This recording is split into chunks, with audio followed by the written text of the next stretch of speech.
Hi guys, and welcome back to my channel. How are you doing today? Ready for some new stories?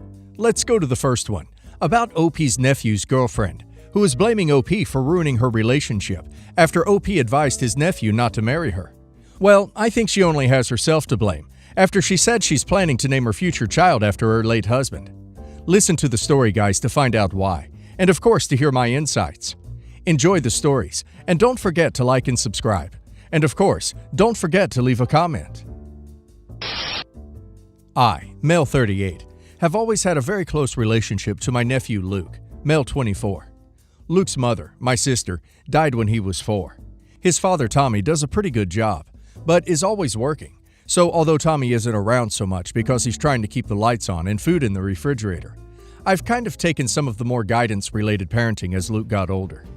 Luke has been in a relationship with Janelle, female 28, for about 2 years. Janelle is widowed. Her husband Paul was a U.S. Marine, but was killed in a training accident 6 years ago. A few weeks ago, Luke came to me telling me that Janelle has been pressing him to propose, largely because she wants a baby, but he wasn't sure. He asked me if he should. I told him that no, because Janelle is still in love with Paul, and he will never measure up to the deified image she has created of him. Janelle talks endlessly about Paul. Anytime there's a problem, she'll start by saying, if Paul were here, and then mention how he'd just squashed the problem. I.e., he'd know how to fix a seized engine on the side of the road, be able to complete a pass that Tom Brady couldn't, fight off a literal gang, etc. You'd think he were Paul Bunyan or Pecos Bill. He's not a man to her anymore, but she's put his memory up as an ideal. She will never be able to hold to one of the key marriage vows, forsaking all others. Paul will always be number one, and while Luke is doing the hard work of maintaining a home, marriage, and family, he's always going to be number 2. I told him that sounds like a sad life, and he should go somewhere where he can be their Paul.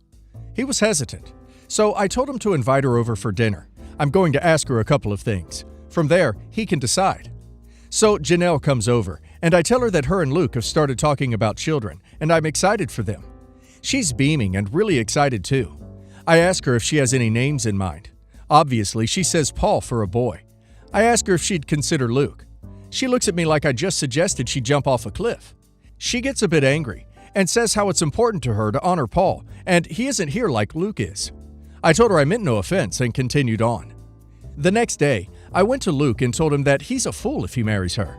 If she has a son, it is far more important to her to honor Paul rather than the man who has pledged his life to her, is raising that son with her, and will be looking after her and their children for the rest of his life.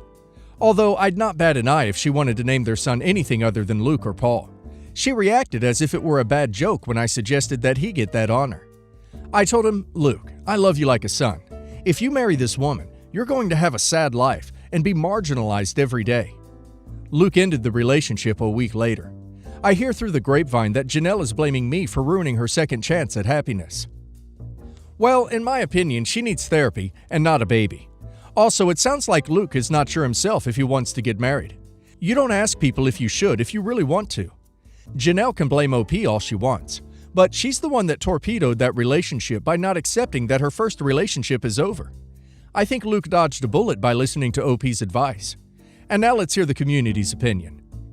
She loves completely says, not the a-hole, but mostly because regardless of what you think is going on with Janelle and Luke standing with her, it really just doesn't sound like he's ready. He asked your opinion, and he probably got the right advice. I don't know where you live, but 24 is pretty young to get married, especially if the reason is that you're being pressured for a kid when you're not even sure about the relationship yet. Serendipity Sue says, not the a-hole. He asked your advice. To me, you gave excellent advice. I wish my friends or family had. Don't Ask Me Chit says, normally I would say you're the a-hole for getting involved with other people's relationships.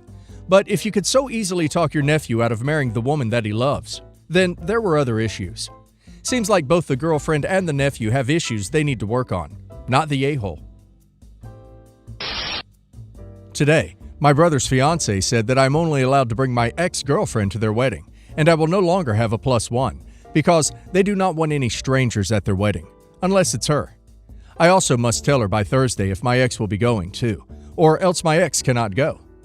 My ex and I broke up like 4 months ago, and we have still been on and off, but more on than off. While I assume she will be going with me to the wedding, 3 months in advance is still an unknown. I'm not very close with my brother and his fiancée, but my other brother has been telling me horror stories. She was given a very large sum from both sets of parents, but is massively over budget. She has also invited about 100 too many people.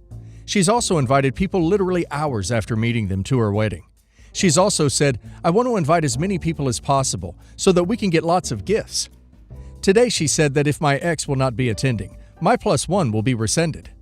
I replied that it is my brother's wedding and that I can bring whoever I want. She then replied no, and that she did not want any strangers at the wedding and only people that are meaningful to her. At this point I went off on her and said I know she has invited about 100 too many people and has also invited people after knowing them for an hour, so her argument of not wanting strangers is invalid. I also said my parents are paying for half her wedding and that I'm paying thousands of my own dollars attending their wedding and bachelor party. I let her know that I find it very hurtful that my +1 is being taken away because they invited too many people. Am I the a-hole for telling her this? Edit. There are probably about 350 people going to the wedding. Well, this is not OP's wedding. It's not about OP. Unless OP's brother talks with his fiancée and they decide differently. I don't see why OP should be entitled to decide how their guest list should look, even if OP disagrees. It's very standard for only people in long-term relationships to have +1s to weddings, and OP's +1 was obviously meant for OP's, at the time, long-term partner. It's not a house party. It's one day of OP's life, but it obviously means so much to the couple getting married. I don't understand being obstinate for the sake of it, even if OP disagrees with how the bride is managing things. And now let's hear the community's opinion. Please Coffee Me says, "Not the a-hole, but dude, you need to go to this wedding. It's going to be a crap show, and you have a front row seat. Play her little reindeer games. I mean, who cares? Tell her your ex is your +1. If you're on the outs at wedding time, then either go alone or with someone else. By arguing with her, you are just feeding into her bridezilla drama. Think about it. If you show up with a rando, without telling her, you get to see the Wicked Witch melt. If you are with ex, you both get to laugh at the drama. Either way, you win." Temporary Badger says, "You're the a-hole 1000%. You don't have a random +1. You have a partner who is invited. It's very common not to offer +1s except to people in serious relationships. So it's actually pretty generous of them to allow this on and off nonsense to count as a relationship and include your ex. You cannot bring whoever you want to your brother's wedding. You seem to have it confused with your own wedding. Your opinions about the rest of the guest list are irrelevant. The rule is, nobody they haven't met. And she's met all those people, even if you don't think it's for long enough." Giant Brown Guy says, "You're the a-hole. It's your brother's wedding and your parents are paying. You're not contributing. You don't get a say. She's being a nut about it, but that's her problem. You are being an entitled jerk." Not to toot my own horn, but I'd say that I'm a pretty good cook. It's something I enjoy doing in my free time and makes me feel good to make the people I love a meal to enjoy. My fiancé and I recently got engaged and just had our engagement party last weekend that consisted of about just under 30 people. We hosted it at our house. I knew right away that I wanted to cater my engagement party and make the food for my guests myself. My mother-in-law and I have an okay relationship, but she's one of those women who thinks that everything she makes is the absolute best, and anyone else's efforts are crap. Her food's pretty good, but it's nothing compared to my mom or my grandma's cooking I had growing up. But obviously I keep my mouth shut about that. Every time we've had a family dinner at her house and I offer to bring something, or even help her out in the kitchen, she refuses and makes up excuses like, "It won't be done properly," or "It won't be as good as mine." So when she found out about my engagement party, she asked if she could bring some dishes. I politely declined and said that I will be catering the food myself. She got offended that I declined and started saying how she should make the food because my husband's side of the family loves her cooking and nothing will compare to hers. My husband told her to let it go, that it was our engagement party and my cooking is amazing, so everyone is sure to love it. Night of the engagement party rolls around, and I had spent hours in the kitchen making a bunch of dishes that I made sure were perfect. My family and friends loved the food and could not stop complimenting me on it. My fiancé's side of the family were impressed too, but my mother-in-law and sister-in-law weren't having it. Every dish my mother-in-law tried, she had something negative to say. "Oh my, this is too overcooked. The sauce doesn't taste right in this. See, this is why I should have made the food," etc. My fiancé and I both heard these comments, and he pulled her aside to confront her, saying if she didn't like the food, that she could leave. Tonight is about us, not her. She started going off about how it was so disrespectful of me to decline her offer, when she is obviously a better cook, and these dishes weren't made properly, and how she feels bad for the guests. I was just over it at this point, and told her to 1, get her head out of her butt, and 2, to leave the party, because I am not going to be disrespected in my own house. Mother-in-law, father-in-law, and sister-in-law ended up leaving, and have been messaging my fiancé non-stop about how I was so disrespectful, and need to apologize for taking it too far and insulting her. They even suggested he rethink his decision to marry me. Fiancé told them that she needs to apologize to me first. Both my mom and grandma think that it wouldn't have been the end of the world if I let her bring a dish or two. Am I the a-hole? OP was attacked, and she pushed back. Well done for that. But here's the thing. OP needs to make sure that her fiancé will always defend her from her narcissism, or their marriage will not last long, because she will be attacking OP forever. North Starette says, not the a-hole. Your mother-in-law is going to be an insufferable a-hole either way. Better to start things off with strong boundaries that protect your peace, rather than letting her browbeat you into doing things her way all the time. She's going to have a lot of trouble giving up that limelight she's been hogging all these years. I'm glad your fiancé is standing strong beside you. 21st Century Jane says, not the a-hole. Who goes to someone's party and insults the host's food? She's just rude, and you have an excuse to never invite her over again. Oh, you wouldn't like the food, so don't bother coming for Christmas. However you handle it, you shouldn't put yourself in the position of this BS again. I was going to say you should have let her bring a dessert or something to contribute, but obviously that would not have been enough for this woman. Wishy-Washome says, not the a-hole. I could say why not let her bring a dish or two, but they would have been the best, greatest, most beautiful dishes of all time. So, no. I will also say, be prepared for this mother-in-law, sister-in-law, and father-in-law, because he just can't fight it, to be this way the entirety of your marriage. My 64 male, 21-year-old son, his then girlfriend, and their baby daughter recently moved to my city from out of state. I live in an expensive urban area, so I welcomed them with open arms into my home while they got situated.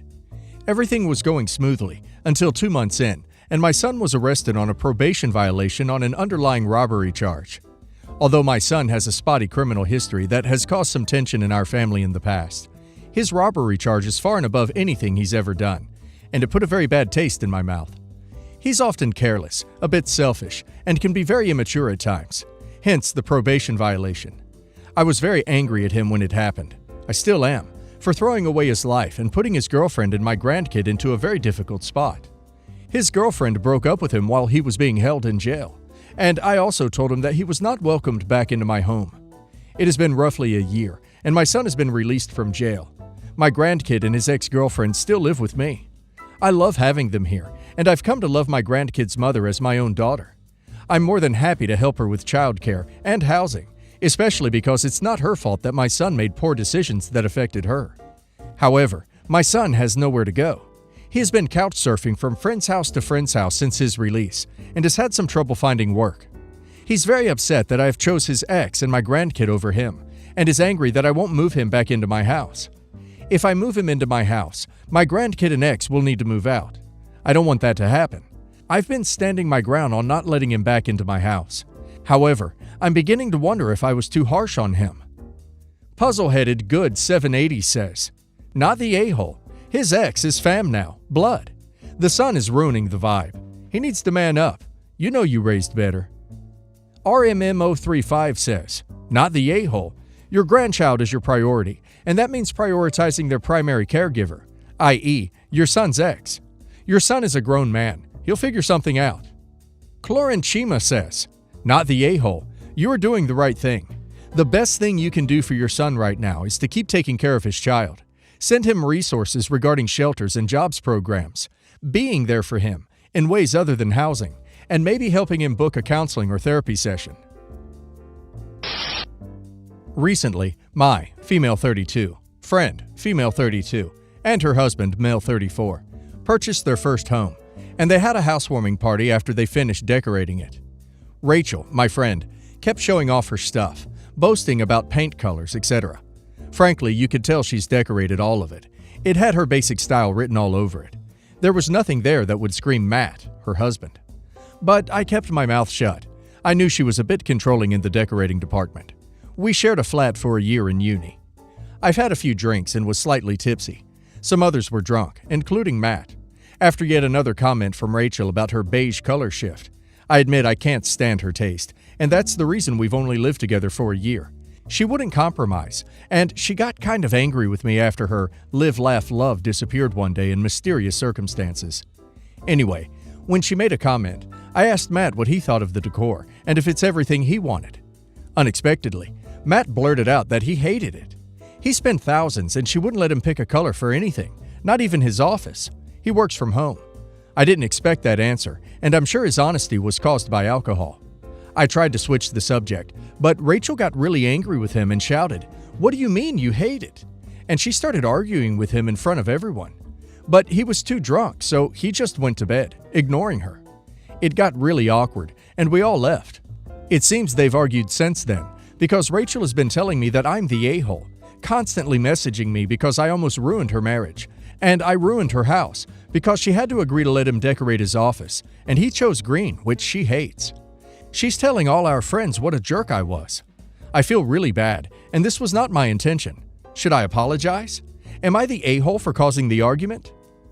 TCBD20 says, "Can't they love, laugh, and live through it?" Not the a-hole. Burst a bubble. Didn't create it. Husband should have spoken up sooner, but that's not your fault. My Doctor Who says, "Not the a-hole. She is going to blame you for everything bad going on in her marriage from now on. Avoid her as much as possible." Her husband probably chose green, knowing she does not like it, just to make a statement that it is his office. Good for him. Shall we start then says, "Not the a-hole." Fair enough. You just asked a simple question and it triggered an unexpected response. Unless the question was leading, cause you clearly don't like Rachel. I mean, the way you talk about her. With friends like you, huh?